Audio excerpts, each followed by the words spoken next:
የማይነካ ከጠይቃችሁ የማይነካ መልስ መልሳለሁ ነው። በቤተ ክርስቲያን ውስጥ መዝሙር ሲዘመር ክራር ይፈቀዳል ወይ የሚላለ? አይፈቀድም። የሆነ ስመልስም ደስ እንዲላችሁ ያልኩኝ ለዚህ ነው ማለት ነው። ክራር አይፈቀድም። የዘፈን መሳሪያ ነው፣ የመዝሙር መሳሪያ አይደለም።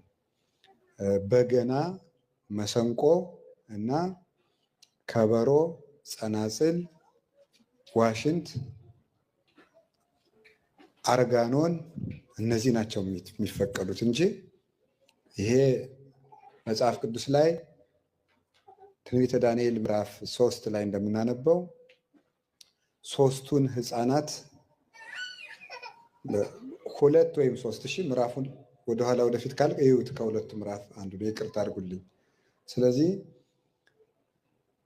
ሶስቱን ሕፃናት እነ ዳንኤልን በእሳት የተጣሉበት ጊዜ የመከራው ጊዜ ናቡከደነጾር ህዝቡን ያሳሳታበት መሳሪያ ምንድን ነው የነበረው? ምንድነው? ክራር ነበረ። እና በመጽሐፍ ቅዱስ ክራር የተከለከለ